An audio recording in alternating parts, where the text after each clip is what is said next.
Boom. Look at that. Yay. It's working. Can you hear me all right? I can. Okay, Um, yay. can you see the chat? I can see the chat. Okay, Yep. good. Let me see how I can make this work best with the space. Ooh, too much? I don't care. Whatever. Doesn't I don't matter. know. That's fine. Closer is fine. It doesn't matter to me. I'm whatever. All right. So I'm what easy. Doesn't matter people are to just me. jumping in now. There's only, can you see how many people are here? Like, what can you see? I can see messages from Isabel, and a couple of other people that are just saying good morning, happy to Right. see you, They can kind hear of us. That's good. things. So, Cool. yay. What time is it in Las Vegas, Jessica? Las Vegas would be an hour behind me. Oh, really? Is that all? Mhm. Oh, no kidding. That's not bad. So it's 8 o'clock there. So good morning, everybody. This is it. Usually Jenny and I look at each other and then we start a recording and then ask each other questions that you guys have sent in. So you're going to need to send some questions in or we're going to be in trouble pretty quickly. We can't just keep saying good morning. We could chat if you want, but We could chat. Sure. Yes. I don't know how How, how how are you, interesting. Scott? Yeah, yeah. I'm not sure how interesting that'll be for how long. Um so this is Jenny, so you know, this is on YouTube. It is Okay. on Facebook on the live on the private group. It's in the public group, and it's on Twitch. So Oh, hopefully, I, great. I think I could put it on Instagram, but it's weird, so I didn't do it. I Okay. think you have to do it just to Instagram. Good morning, Oh, everybody. If you have questions, go ahead and put them up, okay? And if you are interested in hiring Jenny, you can email her at that link up in the corner. Is that nice? I don't see a link, but I hope everybody else does.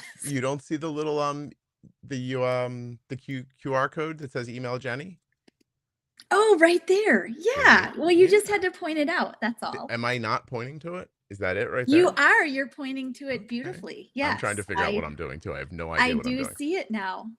We'll put that up periodically. Also, let's everybody remind you that that's the disclaimer if you want to read it, but it says that nothing we say you can take as medical advice. So it also says a lot of other things. If you want to read it, feel free to read it. It's actually on juiceboxpodcast.com as well.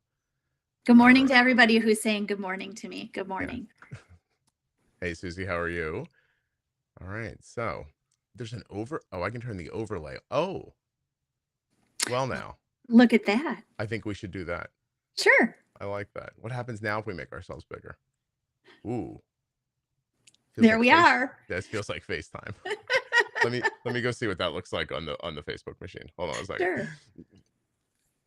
Let me see what that looks like. That might be too much.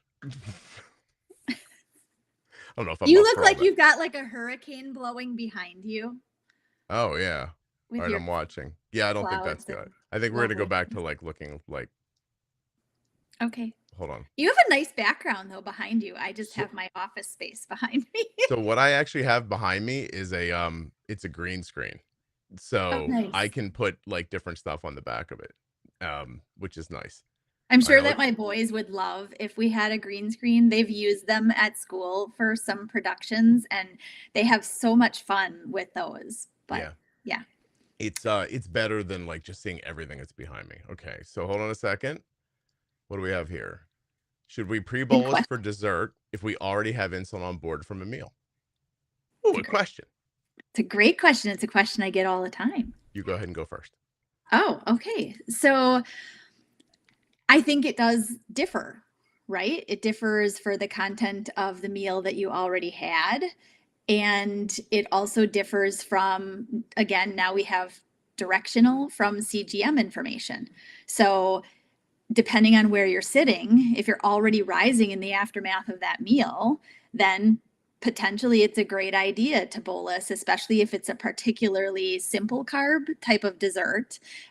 Sitting down to cotton candy versus sitting down to, I don't know, something else that's higher fat cheesecake, for Mm, example, right?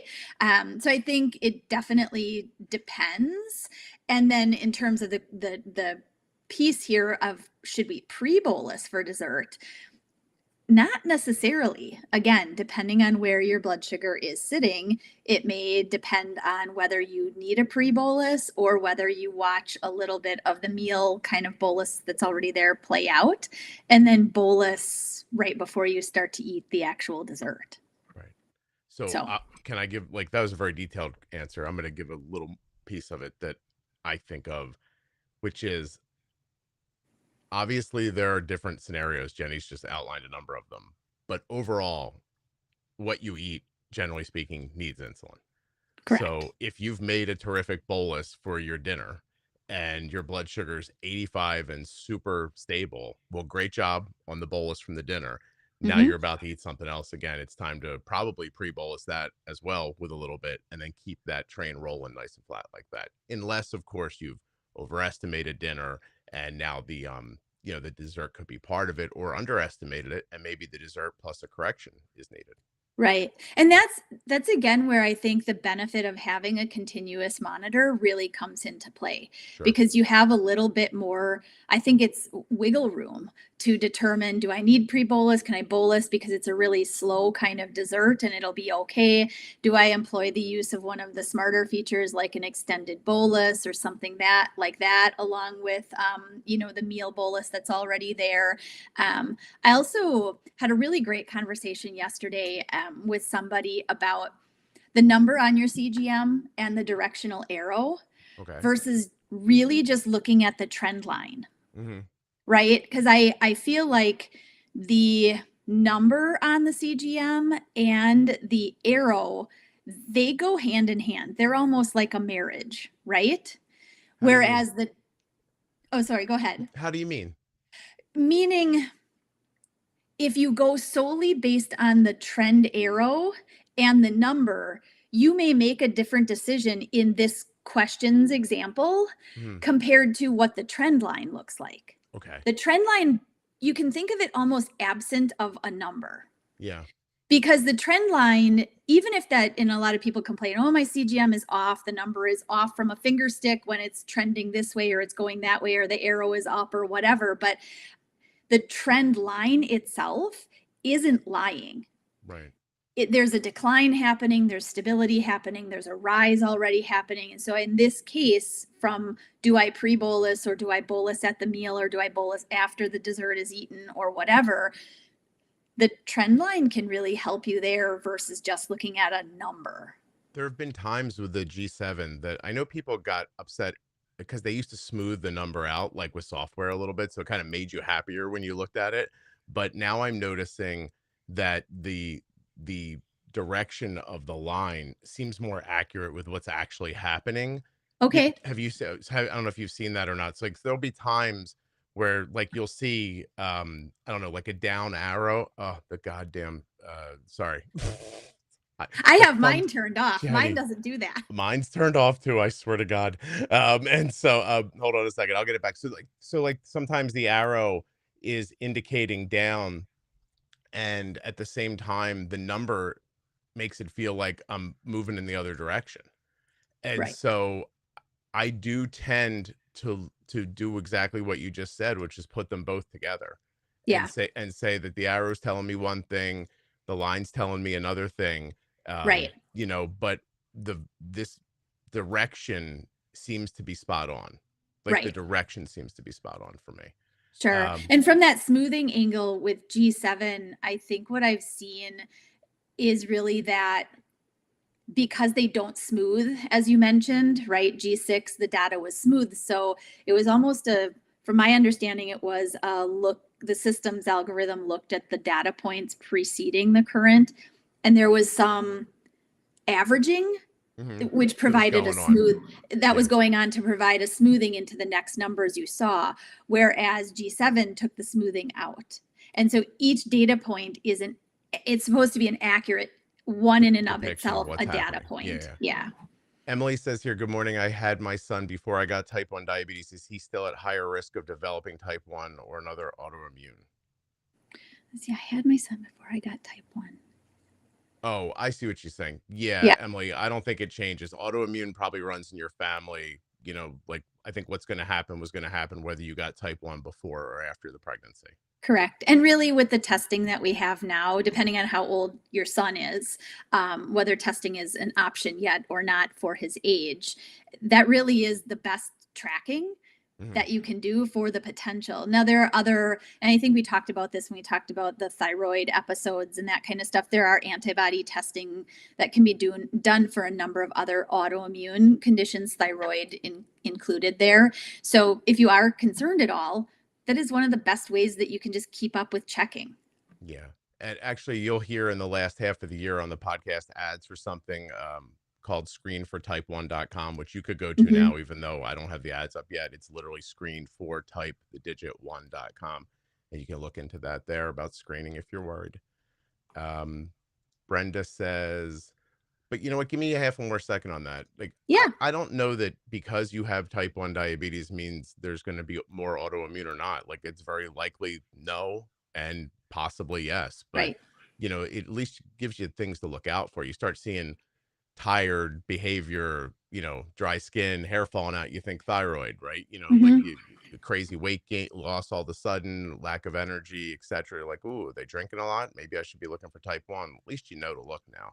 Right. And Um, even, in kids, from a standpoint of celiac being another one that kind of is within that realm of autoimmune and kind of mhm, links in with type 1 kiddos who haven't been tested, they may be underweight, they may not gain, they may complain of tummy, like my tummy bothers me, or kids are not very descriptive in terms of their body stuff, right. they just tell you something hurts, and Yeah. it doesn't really mean very much unless they keep complaining about it. So those are things, when there is autoimmune in the family that you know of, and or you have type 1, because celiac often pairs with that, Right. it could be something you look at. So Brenda said, "How often should we wait to give insulin after my daughter ate?" I'm thinking she means how long, but are you saying, Brenda, you're gonna have to? Are you saying that you gave insulin and now there's another meal or a higher blood sugar, and how long do you wait? Are you trying to ask about stacking? You might have to clear that up for us. I'm gonna go to the Yeah. next one while she figures that out. Okay. Oh, she said long. I got her. Okay, how long? Okay. So, how long should you wait, really, to give insulin after your child eats, or Yeah. anybody, really, regardless Right. of age? Quite honestly, here, Mhm. I mean, we have to remember the action time of our current day rapid insulin. The more rapid, like Fiasp or Lumjev, have a faster onset for most Mhm. people and a faster finish. But in general, rapid insulin still has a timeline of action, as you have talked heavily about and Yeah. we've Yeah. discussed heavily, right? So, how often should you give it, or when should you start to give extra? It really does, look like evaluating, did you count pretty precisely? Is it a pretty well known meal? Should the rise that you're seeing not really be happening? And if it is, the question would be, well, goodness, you could probably give a little extra insulin. But again, that now bolus of extra still has its timeline to get moving. Right. So, Yeah. I think in this, it's like I give and I give, and now, okay, I've given. How long do I wait to see if this is going to turn around? And that's the waiting is the hardest thing, I think, with Right. Right. insulin use. I always think that the part that you can never know, right, is did I do it right the first time? If I did and it's going up, then I need insulin. And if I Right. didn't and the timing's off and this insulin's going to catch back up all of a sudden, I don't want to put more in there. I would say, Right. Brenda, more than anything, as unsatisfying as an answer as this may be, is that with experience comes knowledge, and Right. eventually you'll just do it. You'll just be like, "Ooh, I know what to do." Right. So, And good that luck. and that's why I brought in the idea of, is it a pretty typical meal? Yeah. Is this usually what you would see happen? And if it's not, my mind personally always starts to say, well, is it like close to the last day of my pump site? Is it, Yeah, yeah, you know, right. Like, is the pump old? Is, that kind of right, stuff. Oh, right. see, Brenda's newly diagnosed. Brenda, listen, I'm going to tell you something else too. Oh, Listen to the Bold Beginning series if you haven't, and if you have, move on to the Pro Tip series. And I'll actually right now I can give you, uh, in the top corner. There's the Bold Beginnings link if you haven't yay. listened to it. Let's see, Michelle, 14-year-old. Diabetic daughter, irregular menstrual cycle using loop and G7, sudden insulin sensitivity, and then resistance through the month. For example, will have a great day, then dinner bolus tanks her, and that's the start of 2 to 7 days of needing to half dose food. Mm. Oh, yeah, yeah, yeah.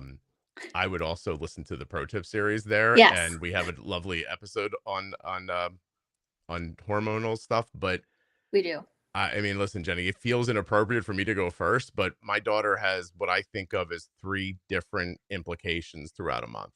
She has Mhm. an amount of insulin she needs about the 5 days before her period begins, the Mhm. amount during the beginning of the period, and then at the tail end of it and afterwards. They all are different. Now, Loop will do a pretty good job with it. And I'm getting a Mhm. little lazy now because IEPS is making adjustments for me as I go with the Mhm. dynamic settings. But how do you talk to people about this in practice? Yeah, in practice, I guess I give the general idea of what a typical cycle should be. And I also clear up the fact that your cycle is not just the bleed period. It's not just the men's, right? Females have a, let's call it a 30-day cycle of hormones. Mhm. And so, what you're describing here is the very normal thing that should be happening in a female body. Essentially, we call day one the first day of bleeding, right? The first day of the cycle period. And that oftentimes will be your most sensitive from about day one or two. Maybe it starts 24 hours into the period starting, this increase in sensitivity, and that can often last for usually about 10 to 14-ish days, where a next cycle or a next cycle of hormones comes into the picture around ovulation. Ovulation happens when we're not on any type of birth control, not menopause or anything like that. So we've got ovulation. Around ovulation, it could be another cycle of resistance.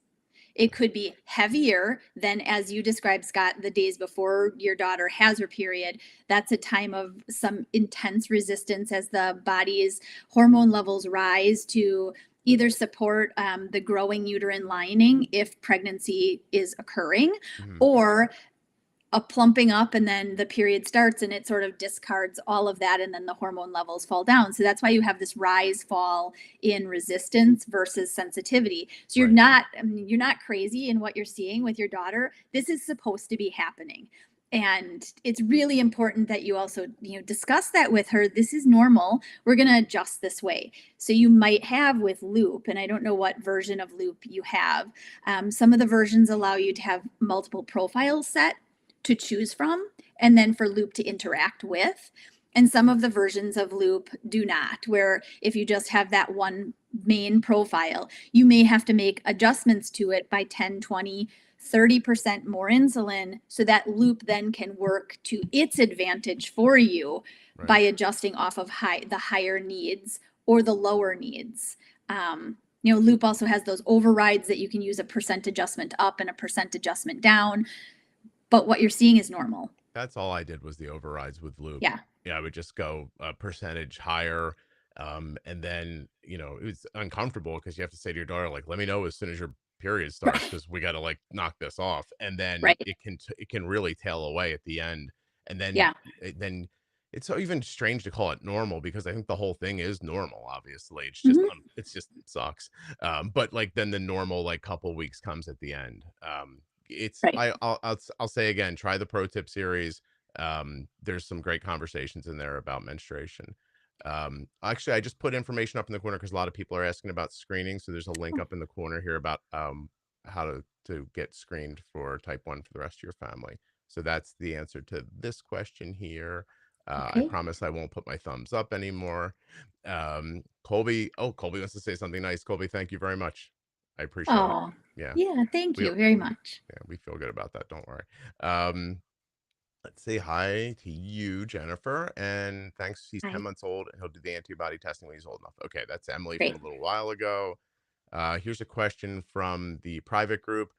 Good morning. Which of the clinical trials would you want your daughter to sign up for if given the opportunity?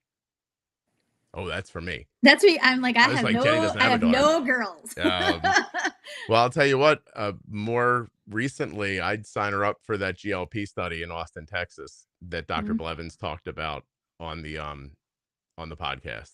That would be one.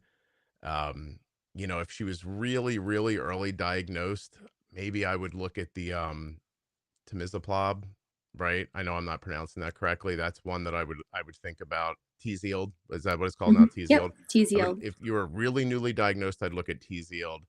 But especially for a daughter, the impacts that I've seen a GLP medication have on Arden's insulin needs are significant. And if you're listening to the podcast, I think you can tell that I'm pretty high on the idea of it's going to help people.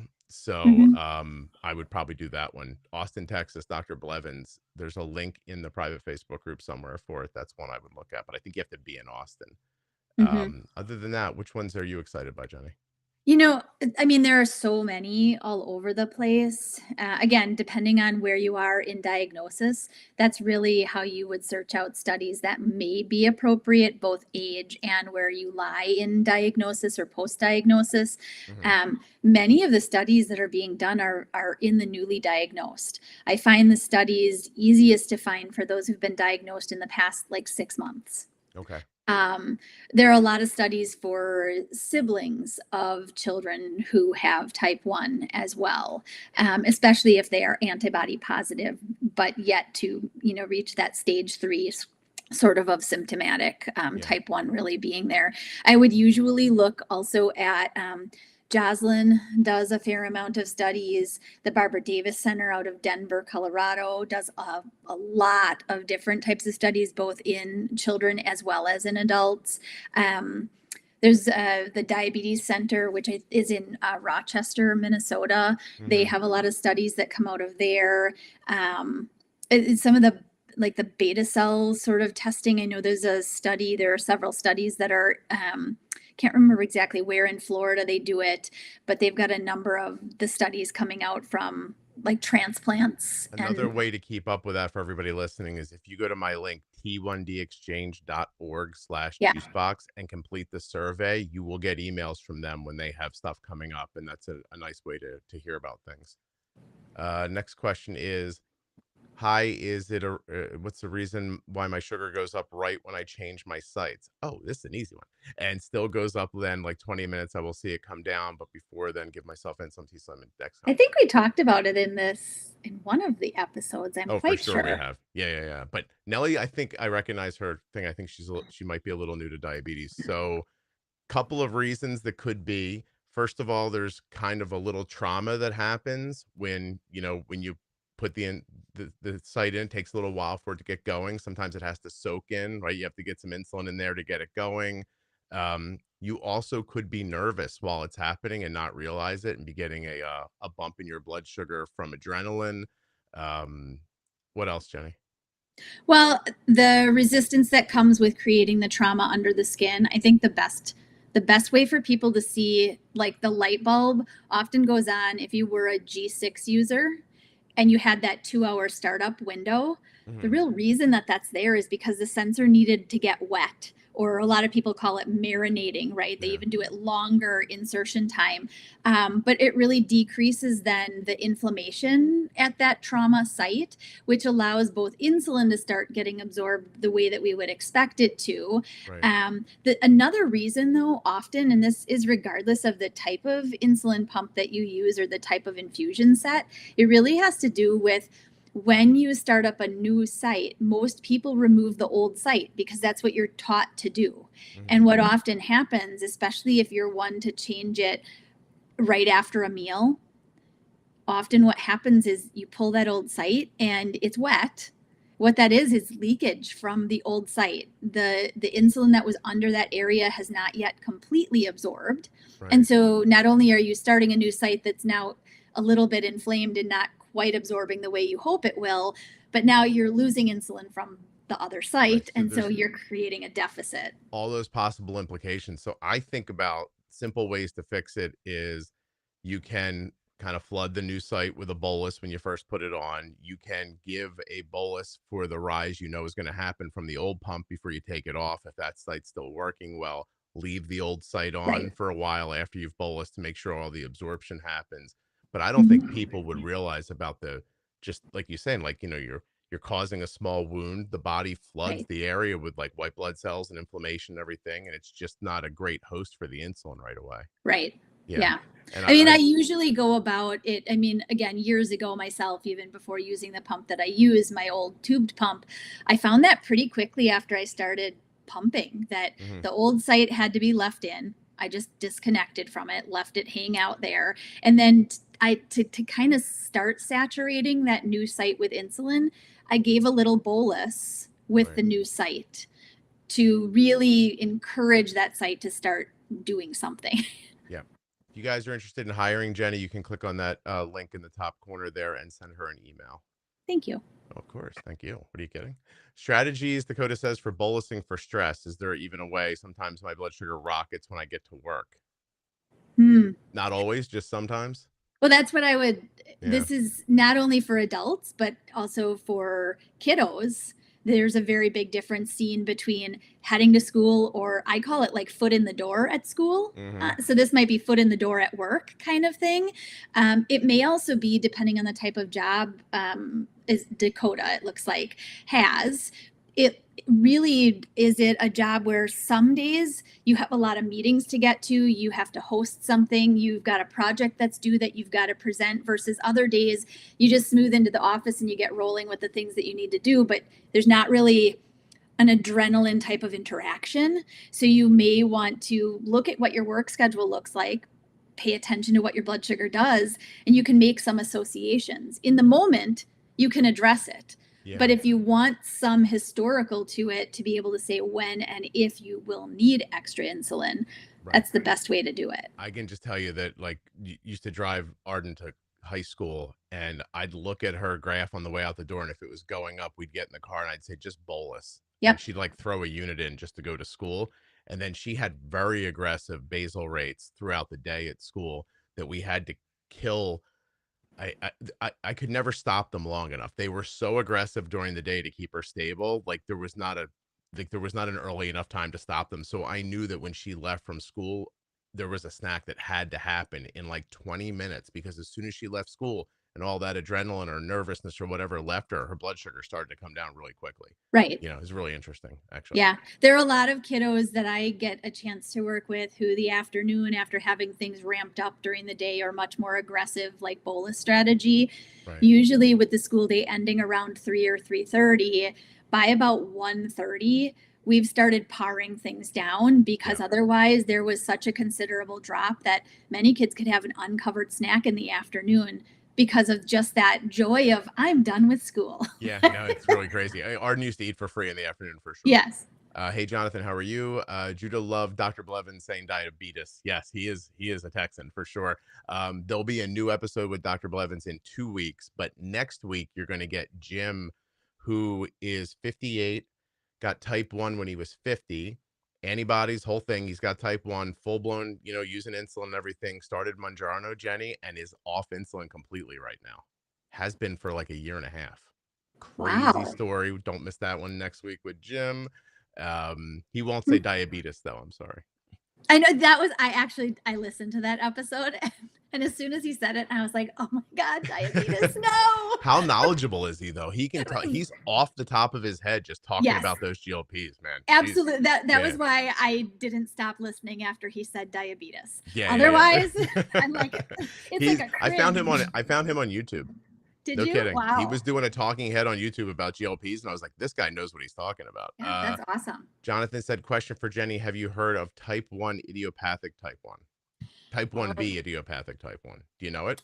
Yeah, I mean, off the top, I know it by name. I do know it by name. There are so many of these different classifications of type 1 that isn't specifically what we call just type 1, right?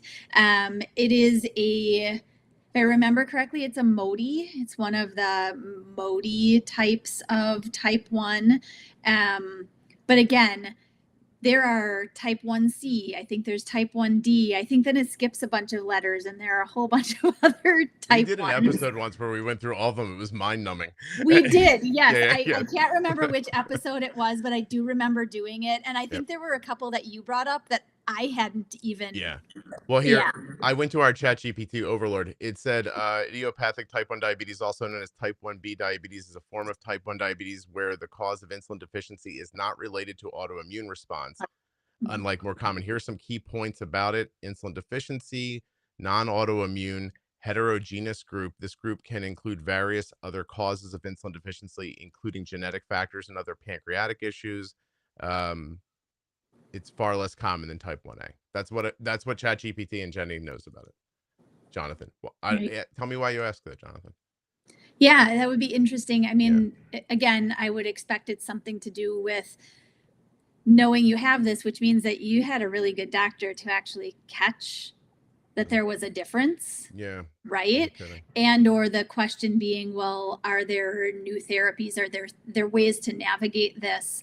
And I wonder also if maybe Jonathan was misdiagnosed initially as a type 2, given that there wasn't an autoimmune notable component, and with further testing, maybe, They found again, this lots of finally. Yeah. questions. Yeah, Karen says my daughter tried Tresiba. She needed more bolus as expected.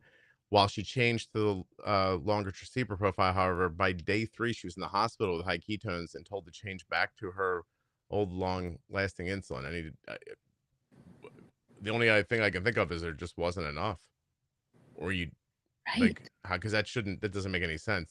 Tresiba used correctly shouldn't end up with Right. high ketones. It should definitely not. And I'm wondering, again, lots of questions for things that come up like this. Is it that they adjusted the basal dose back from what the original base basal was, and thus you just needed to go to the real amount of basal insulin that you had been using?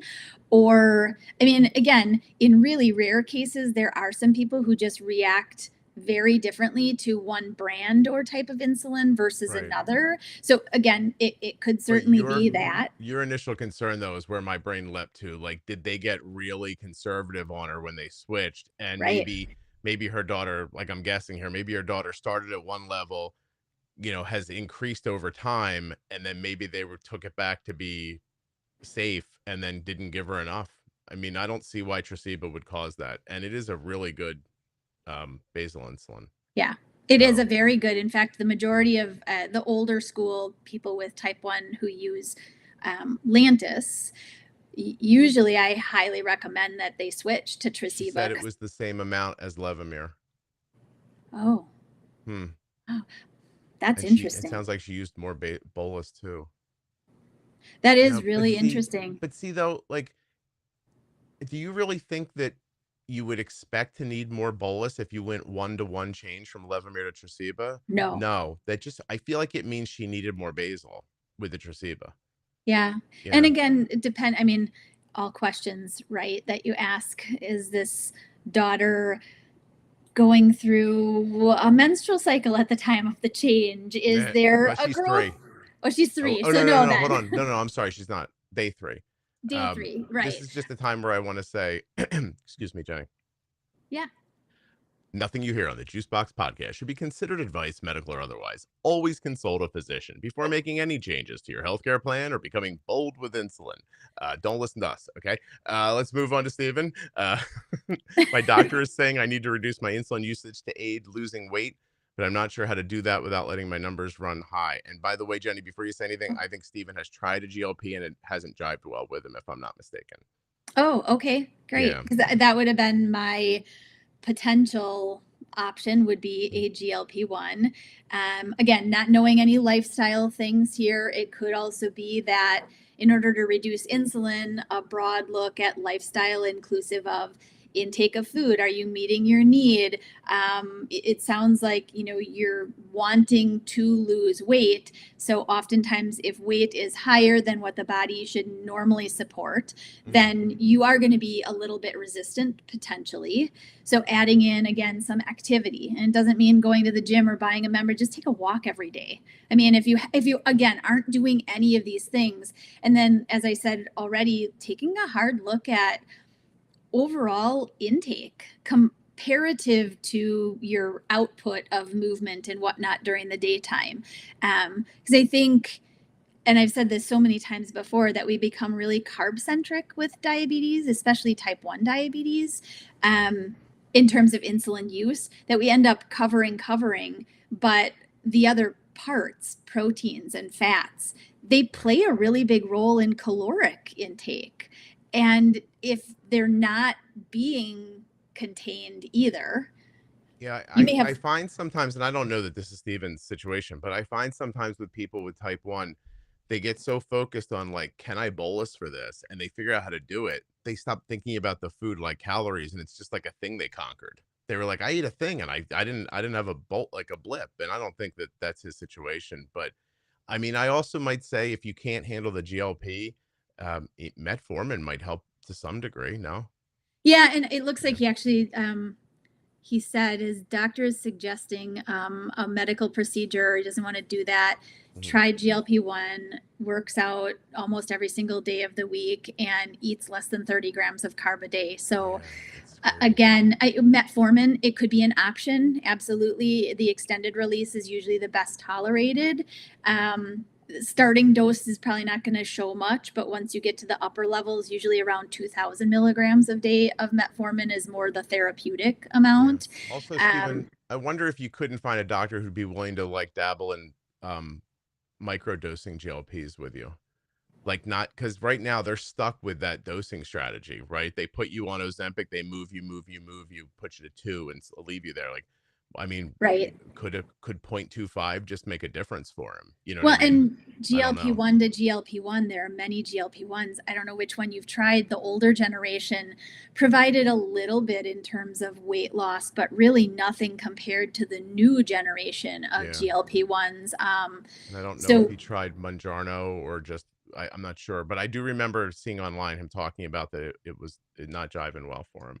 yeah. I Um, mean, the other, in terms of, again, the disclaimer of don't take any of this as medical advice, but as could be very beneficial. I mean, there are some supplementals such as berberine that mhm, are very beneficial in terms of insulin sensitivity that could help you, especially more at meal times, which is when it's recommended to take. yeah. Allow cuttage at least in bolus doses of insulin, depending on what your, sensitivity or body acceptance is to using Yeah. that.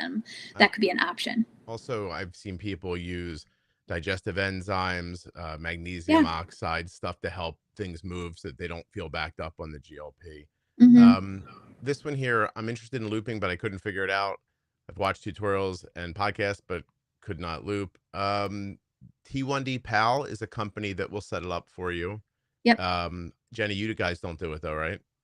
You, or We do do you? not. We No. do not. We absolutely 100% support all loopers. In fact, any of the do it yourself types of automated delivery systems, we 100% support. We will not build it for you.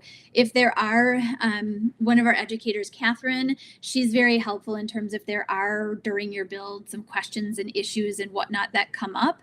Mhm. She's very helpful in terms of helping direct you to the right adjustment or to clear an But error or as far as whatnot, making the app, no. but Yeah. we will not make the app. I do know that there is, I can't remember the doctor's name out in California.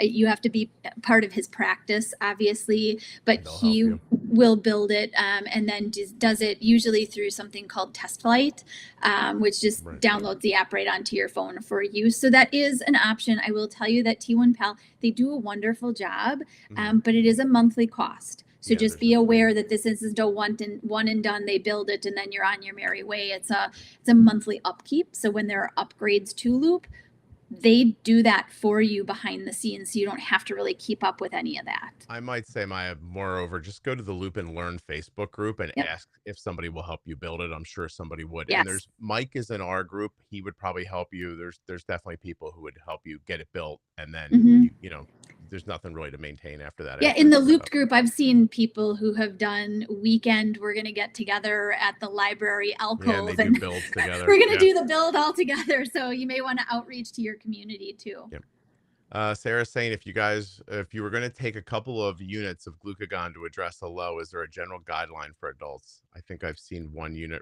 per year for kids.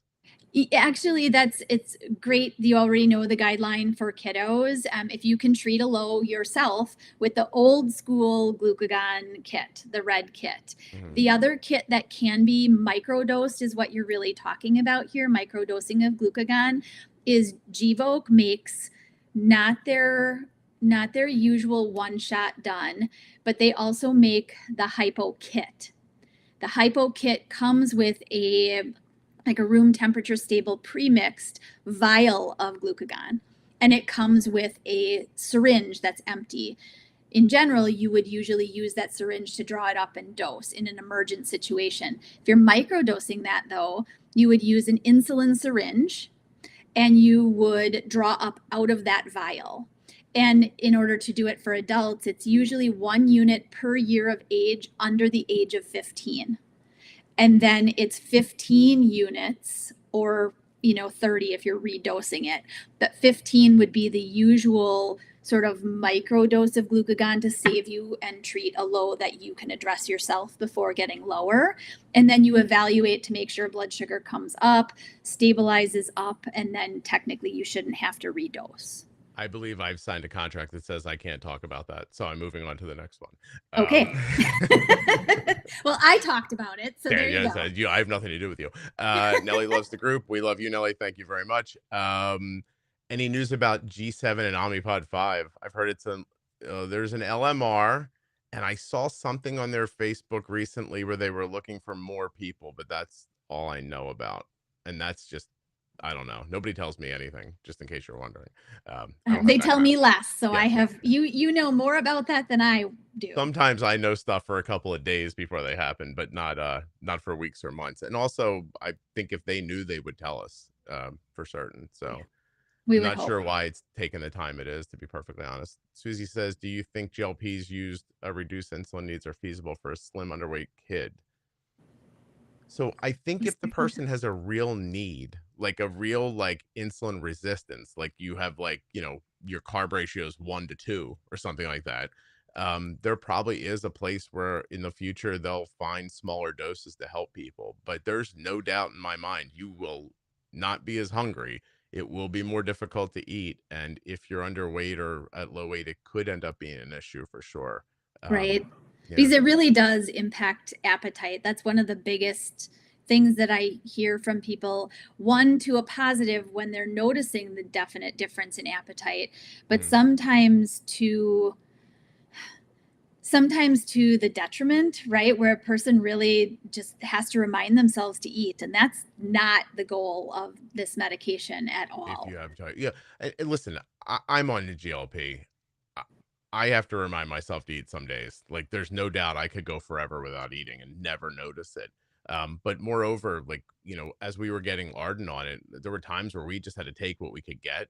And at one point, she lost, I think, more weight than we meant. Like, she lost a healthy amount of weight, but then Mm-hmm. she probably lost, I would say, another 7 or 8 pounds more than she should have. That But you needed. we adjusted her dose, and she's putting that weight back on now. Yeah. And But I, I think this is a really interesting question too, because it's it's to the effect of thinking that with a child that doesn't have a weight issue, it sounds like, in fact, is more slim to being a little bit slimmer than desired, and the want to reduce insulin. yeah, I I, you wouldn't know, take a GLP just to use less insulin. Like, no, you'd need to have like a real insulin resistance issue, PCOS symptoms, weight gain that's just doesn't make right? sense based on your situation. And or really heavy uses of insulin that suggest we have to change the pump site every single day because the reservoir is empty. Absolutely. Then, but that often doesn't,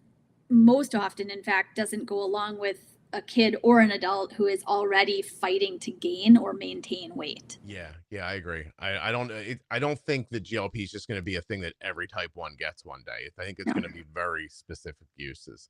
Um, let's see. Next question. Michelle said, "So hard to bolus for anxiety.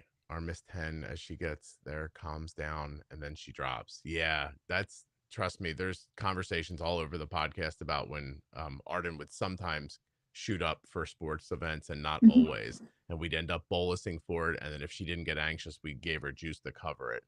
Mhm. But yeah, it isn't easy, that's for sure.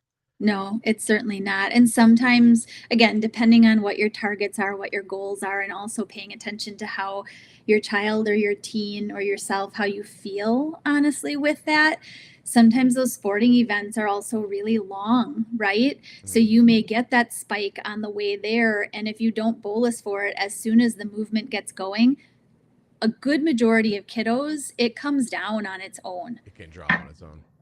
Yeah. So, Hey, this isn't really a question, but I just wanted to say good morning to Yolanda, and I hope she has a good day. And we all hate, yes, I hope you trust have us, a good we day too. all of us hate this, so no one's excited about it. Jenny, are you super excited to have diabetes? No, No. after 36 years, I could easily, if somebody knocked on my door and said, "This is it. This Yeah, is what you get." I'd be like, "Great." yeah. Jonathan said it took a long time for him to figure out he was type 2. He has an episode. If you want to hear it, it's a type 2 story. Okay. Um, I asked Jenny to see how common the type 1. This is an old reply to another question. Okay. Let's see. The type 1B. Yeah, Yeah. yeah, yeah. It is not as a response, it is not a common, but I also think in terms of proper diagnosis, you really have to have the right clinician to be able to say this is not the typical. You have these sort of visible things going on. You don't Mhm. look like a classic type 1, you don't look like a classic type 2. It takes further testing, and I think that's also why, as I mentioned earlier with that, Modi is, I've heard a lot more about it in the past 5 years, Mhm. but Modi is also one of those things that it's really poorly tested for, In general. in Yeah, general. yeah. So What about this here that Cassandra's saying that Traceba needs 3 days to get going for full coverage ish? So so for fully effective, meaning there's almost a ramp up to it getting going at the full effect. Mhm. You know, this I would say is about a 50-50 in those that I've seen using Traceba specifically. I have a couple of little kids who definitely, if we are going to adjust their Traceba, we have to give it about 2 to 3 days to actually see that it's truly making the difference that we would expect Okay. before adjusting again. And other people can go, like I went from Lantus to Traceba myself and I was curious. So I went off my pump for a number of days just to test Traceba comparative to what I knew about my Lantus years ago. And I had no issues with it It was whatsoever. about the same. Okay. So I'm putting this up because if Isabel or Nico or somebody who's looking can give Jennifer a list of the GLP episodes, that would be great. Somebody else says BC diabetes can build loop for you. correct. That's Canada though. Yeah. Well, I mean, So just if you've got FYI. to cross the border to get it done, then if an A1C has remained 5.8 for the last year on Omnipod 5 manual, would you still consider looping? Or, I mean, there's trade offs, maybe, but you know, it sounds like you're doing a great job manually. If you're sleeping and you're Right. not having a bunch of lows, then I don't know. It seems like you're doing a great job to me. Yeah, and it sounds like the question here is really if I've got this and lows are not a big piece in the picture and I'm navigating this with good stability, then I think it's really could I do better? Could I get better? She says she's not sleeping. Yeah, then Oh, I'd turn not it on and sleeping. try. Then I would turn it on. Yeah, Absolutely. right. Because Susie, if you're all dead but you've got a great A1C, I don't think That's not worth it. it No. won't matter. And I'm sure you can find a way to get Omnipod 5 and get your A1C there. You're just gonna need to bolus. It's not an incredibly aggressive algorithm, but Well, and considering that Omnipod 5 has been being used in manual thus far, mhm. it does have some historic insulin data Yeah, already. yeah, your starting Right. setting should be rock solid, that's for sure. Mhm. And then Right. you just because I know she has a young son, but he's still gonna keep growing. So when you see those, like, if he makes a leap in weight or needs or something, you might have to go back and do a reset to keep Yeah. up with it once in a while. Yeah. And Um, or the insulin to carbon sensitivity get adjusted, or if you've got a higher target set, lower the target, or, yeah, lots of that stuff. little things. Yeah. Uh, Sarah's saying thank you. I don't want to breach my contract with Gvoke, that's for sure. We're going to start looping after Omnipod 5. We will need to get our settings dialed in. I'm a bit worried since we were never able to fine tune it in Omnipod 5. Mm. Um, yeah. Well, were you an Omnipod 5 manual and you were trying to fine tune it, or are you waiting for the algorithm to figure it out? Because those are probably two different things. Share to start. Crystal, I have to tell you that I have recently taken the 3 episodes Jenny and I did, the math behind basal, Mm. insulin sensitivity, insulin to carb ratio, and I've actually turned the math into code and put it on my website, but I haven't had the nerve to put it public yet. It's disclaimered out the ass, so that I'm not really worried about, but like you can literally plug in numbers about yourself and get a starting place. But that math is available in those episodes for you to figure out for yourself too. Nice. You know what I mean? But you know what I mean, Jenny? Like I can just put them up online and people can just say like, literally like, this is how much I weigh. I'm an adult. I'm media active, etc. And it just spits out the information. Yeah. I had Isabel do it and it pegged her settings. So Wow. I kind of wanted to do it. I wanted to do a smaller test group before I made it public. But That's a anyway, great there's idea. I'm quite sure that many people would donate their information. yes, yeah, to find out. But Yeah. for the moment, there's the 3 episodes, the math behind, and you can definitely figure it out. Oh, Crystal will beta test it for me. There Okay, you go. send me an email and I'll let you see it. Knowing it isn't medical advice. Oh no, I'm an idiot. You should definitely not listen to me. Have we heard anything about the Twin Health program? What is that? In health. I don't know what that is. I don't know what that is either. I'd have to look that up myself. Let's look at this while Jenny's looking. And whether it is a confined by a state or is it a national? Also, I'm going to be at the Touch by Type 1 event in Orlando. There's a link to it right there. It's free to get tickets. I don't know if somebody else is going to be there or not. I haven't talked to her. Me? Yeah.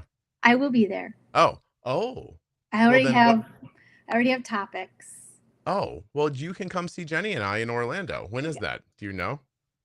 Oh, it's September something. That It's link like will take you to touchbytype1.org. You can go to the programs tab, hit annual conference. I'll get the date for you. September 14th. Oh, September 14th. Okay. Yeah. Are we going to go out to dinner afterwards? Sure. You gonna have your family with you? You Or what are you could doing? come to dinner with my family. Oh, good. I have something to do in the evening then. That's There you nice. go. All right. Anyway, touchbytype1.org if you guys want to see. It's completely free. It's actually, Jenny, I'm not going to ask you to out anybody, but it's a well put together event now. 100%. No, Yeah. the Touch by Type 1 is lovely. I think this is the third year that I'll be there. But it is a wonderful event. Jenny, look at the screen. Oh. We're working on that. We'll see. So We'll far, see. we're not sure. We're working it out. We'd love to see a beta test. All right, so I'll send that to you. Can you test it too, Cassandra? Sure. Like everybody, just email me and I'll let you see it. Yay. Are we out of questions? Did we do it? You can send it off to me too. I'll test it. You want to try it? All right. Yeah, why not? That's great. Right. That's super awesome. Okay. But yeah, the Twin Health, Twin Health is interesting. They have the one that's connected to diabetes it looks like an advanced, like digital, like whole body evaluation. Okay. So, but no, I've heard of other things that evaluate, taking like poop samples and that kind of stuff, right? To evaluate what kind of metabolism do you have and what should you eat and what shouldn't you eat. And some even go as far as suggesting the impact on glycemic, excursions and shifts and changes. I don't know if this looks a little bit more comprehensive. But yeah, there are lots of different things like this out there. Okay. I don't know. I can tell you that I'm working on my gut health since I heard poop, and I watched It's actually one of my favorite words is poop. Poop. Wow. Isn't that weird? Yeah, I don't know why. It's a little strange. I think it's kind of fun. Did you watch the Netflix documentary about gut health? I don't think so. Is it Okay. newer? It's newer. Yeah. Let me see if I can find it real quick. I found it really Yeah. interesting, but one of the things they talked about was people it's called Hack Your Health: The Secrets of Your Gut. I enjoyed it. Um Okay. and so but there's a woman in there. This was the craziest thing. Do you have a second? There is Yeah. a woman in there who decided she couldn't afford to have like a company give her like a fecal implant, basically. So she went to her brother. Let's not get into the details of this, and I because I don't know exactly how she did it, but she got her brother's poop and put it in capsules, and she took it. Now, her gut health improved, right? You got to go watch this to hear the story, in case I'm getting it wrong. It's But fecal transplant is what you're yes, talking okay. about. She Mhm. she got hormonal acne that she'd never had before, but her brother struggles with it. So she stopped taking his poop. Her acne went away, and she thought, okay, but I want the good gut health. She went to her boyfriend, got his poopies, but started to pick up his depression. Oh, Is that not crazy? Like, wow. I don't know if that's right or not, but I was like mesmerized while I was listening. I was like, is this true? But anyway, I thought it was really crazy. What gut That health? is very interesting. Yeah. I will have to look that up on Netflix. Yeah. And Crystal, I'm making an episode about this, and it's not done until I'm done. But I've been working with a gut health guy named Josh Deck, and we record as we do stuff for ourselves. So it'll come out eventually. Come out like my poop. Let's see. Omnipod 5 adjustment and basal rates for kids with rapidly adjusting needs, illness, etc. The lag with Omnipod 5 is rough. Do you have any thoughts on what you've seen in practice with loop or tandem being better, worse, etc.? Jennifer. Yes, it's a great question. My personal as well as professional in practice, what I have seen is that loop is, for lack of a better word, it's easier because there are adjustments that can be made more or less aggressive depending on what you're seeing in terms of sensitivities. The next of the ones mentioned here, Tandem does a lovely job as well. Tandem is the only company for their T-Slim or their Mobi that actually allows multiple profiles to be set and enabled for their control IQ to work off of. So for kiddos who have a high growth period and then it goes back to more stability or lower needs, you can have almost like a high, moderate, or low need sort of profile, and you could enable those then for again the algorithm to work with, and that can be a huge advantage. You're right, and I think it's unfortunate because I think Omnipod 5 is a really lovely product, and it does do a really great job, but it is by far the leggiest in Slow to respond to accommodating. quick changes. Yes, Yeah, it really it's just doesn't. not going to. Listen, It's not. Arden's using IAPS, which is like dynamically changing almost all of her settings, and it still doesn't move that quickly. Like Mhm. and it's moving fast. You know what I mean? Like it's Right. not unless you're going to go in there and have settings set up, which Omnipod 5 doesn't have, like different profiles. Then that's the Yeah. quickest way to change is with Yeah. different And profiles. IAPS is definitely, above and beyond in terms of its decisions that it makes in its adaptive nature with the unannounced meal and the small micro bolus, and depending on what it sees in the rise and the rate of change and all it knows, it makes a decision on which of those it kind of navigates between. It's a fantastic. Yeah, Arden kept a 6.3 at college. She was at college by herself for 6 months. She kept a 6.3 A1C. And I don't think she was pre-bolusing that much. And I don't know what she was eating half the time. She was pulling all-nighters, not eating, going all over the place. Like it really held up, I thought. Yeah. Um, I have to oh, say hi to Donnie oh, we're because he going says to. hi to both of us. So Hey, Donnie, how are hi, you? Donnie's in a great episode of the podcast. It's got to be years old by now, he but it's is, nice and to see him. you're just a great guy, Donnie. So it's Oh, nice look that you at said you. hi. Oh, look at you, Donnie, getting like love Yeah. back. Jenny's giving flowers, as they say. If we were famous, that's what we would say. We'd say Jenny gave Donnie his flowers, but we're not Oh, famous, so we just say I'm hello. not. Yes, Yeah, no, yeah. by no means. It is very nice to see him. It is. Started vitamins recommended with the Hashimoto's episode. I've seen improvements in several ways. Oh, that's great, Crystal. It is great. Fantastic. I'm doing a protocol right now of methylated vitamin B, NAC, milk thistle, and something else. And I've noticed I'm losing bloating in my upper stomach. So I'm Oh, working on that right now. We'll talk about it in the podcast one day. that's great. Yeah, yeah. So let's see. Profiles 20%. Yeah, I mean profile. Hmm. It's what you just what you need sometimes is more or Hmm. less. Um, I think we only have Jenny for a couple more minutes. But let's Five. celebrate with Jennifer. Diagnosed in '89 at 11 years old. She's 35 years going, only on a sensor for the last 5 years. Her A1C is 6. She's self-taught old school diabetes control. Good for you. Nice job. Congratulations. That's That's fantastic. awesome. Really very cool. Um, I'd be curious what kind of glucometer she was started with because that's right around when I 35 years was. ago. Yeah. Yes, that's right around the time that I She was she diagnosed too. probably It had was that like this. guillotine like poker that you had too. Yes, it was like the it banged down on your finger, and I'd hold the platform slightly above my finger so that it didn't quite kill my finger each Yeah, yeah. time. Yeah. Amy, you can feel free to send that email to Omnipod and tell them what you think. Um, Can you tell us more about the enzymes? I tend to get constipated. Digestive enzymes, I like pure encapsulations. They Hmm. make one, but you can find them probably at most health food stores. If you have type 1, which I know many people here do, you might see a slowing in your digestion. They could help to supplement at your meals. Hmm. And do you have Well, anybody? Oh, I'm I'd sorry. also say no. I was just going to say for that one also hydration.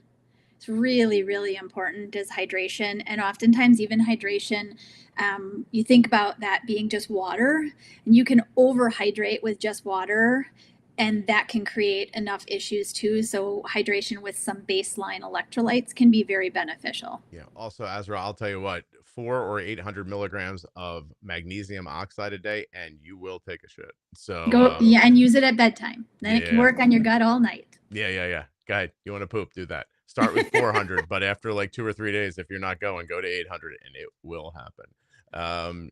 Do you have any clients, Jenny, with gastroparesis that's using a GLP? I do not personally. No. Okay. I mean, I could check with the other clinicians in our office and see if they do, but I have not, in all the years the GLP ones have been out, I've not had anybody use it. Hmm. I'm interested to see how it goes because are there going to be a whole generation of type 1s that this is not available for because they actually have clinical gastroparesis, they have nerve damage that slows their digestion, or are we going to start learning more about people just having gut health issues with type 1 Right. and they don't have actual nerve damage, they just digest their food slowly. Right. So, Exactly. interesting. Jenny, you have to go, I imagine. I have 3 minutes. 3 minutes. Okay. You guys have 3 minutes to ask Jenny a question. There's a link up here now to the Diabetes Pro Tip series. But you can get all this at juiceboxpodcast.com. Of course, nothing we said here today was advice, medical or otherwise. And you can email Jenny at work if you'd like to work with her with that link that's right up there. Yay. This is the first time we've done this. But we got up to 70 people at one point and we held 50 people real consistently. So I thought this was a great That's success. fabulous. Yeah, yeah. Yes. Super exciting to talk to people like this, especially on a Friday and launch into the weekend. Who Right. knows, Jenny, if this is going to be a thing we do. Um, Oh, Meanwhile, Jenny's have a like, great day as well. yep. Okay, everybody. Well, take care. I'm going to hang out for a couple minutes, but Jenny's going to go Okay. back to work. Are you literally going to jump into a call and help somebody? I'm jumping into a call. Yes. What kind of plant is in your window? It is a Christmas cactus. Ooh, does it That flower often? Well, that's the interesting thing. So it flowered around Christmas time, which was lovely because it doesn't always. And then in April, it got all these blooms again, then the blooms on a Christmas cactus last for quite a while. Mm-hmm. And it just started losing. You can see some of the dead ones on it, but it just started losing those blooms like recently. So yeah, Christmas cactus. It's a lovely plant. I have a giant one. I can never make flowers come out of it. When the flowers come out, I don't know what I did to make it happen. So Yeah, you have to sometimes you have to kind of shock it. It's almost like bulbs that you take out of the ground, and then you put them in a dark place. And then when it starts getting warm and the ground unfreezes, you plant them, and that sort of kind of sparks them. So Christmas cactus, I did not do this, so it just was random. But My basement is also, which is where my office is, it's also colder than the rest of the house. So I think when I brought it down here, I moved office spaces. I think the cold kind of shocked it. Okay. So anyway, there Cool. you go. A lot of thank yous, Jenny, here from Thank everybody. you. And This yeah, was really wonderful. I yeah. liked the live option to do this. Michelle So, stayed up in Australia to talk to us. It's 1 a.m. there. oh, That lovely? good Oh, job. and I think Isabel makes a good point. There are maybe 30 episodes of Ask Scott and Jenny where you can hear us pontificating ad nauseum about your questions. So, Yes, all right, Jenny, thanks so much. I'll talk to of you soon. course. Yeah, thank Bye you. bye. Bye bye. All right, guys, that was it. Should we do this again? I literally threw this on Jenny like yesterday afternoon. I was like, "Would you do something tomorrow at 10 o'clock with me?" And she was like, "Yeah, sure." So, we maybe we'll do this again. I mean, there's a lot of people here. It was great to see everybody. I want to thank you all for your support. Remind you seriously, uh, you subscribe to the podcast. If you don't, it helps the show immensely in Apple Podcasts or Spotify or wherever you get your audio, etc. Please, if you're in the private Facebook group, follow the public page, because this thing you see here with the chat, it really only works through the public page. This well, it's not the software's fault. Facebook blocked the software from getting into the private groups. So if you want to be part of that, this is a great place to do that. Um, if you love the podcast, leave a 5-star review wherever you listen. 5 stars and a great review that will help somebody else be interested in the show. Please, if you're an Apple podcast, don't forget to turn on your automatic downloads in your settings so you don't miss an episode, and so that I get downloads, because downloads is what the advertisers care about. And if you want Jenny and I popping up like this in the middle of our day, Scotty got to make money somewhere. So keep pumping out those episodes, please. Very, very helpful. Spotify as well, if you care. People are saying goodbye. I'd like to say goodbye. You thought it was awesome. That was great. I appreciate that. I think we'll do it again. Hopefully, I saw a number of you clicked on Jenny's link. So Jenny will, not that she did this for business, but, you know, a couple of you check her out. I'm sure she'll definitely come back. Great weekend. Oh, thank you. Oh my God, please. Um, I'm not camera ready. We will definitely try to do it again. Calvin, hey, Scott, any chance for an annual subscribers to have all the episodes uncensored? Calvin, I am working on it slowly. It is very expensive. Every time I uncensor an episode, it costs a significant amount of money through the editing. So I'm trying, at least going forward, we're trying to do it, but um, it's another problem. Like, even producing two different files increases my cost by like twice as much. So I'm trying to build up enough money where I can use that money to pay for that. Okay. All right. You guys are still chatting with each other. Um, Thank you everybody for coming. I'll see you later. I'm going to try to make this, when I end the stream, I'm going to try to save it and make it available, but it should be floating around in Facebook for you for quite some time. Take care. Have a great weekend.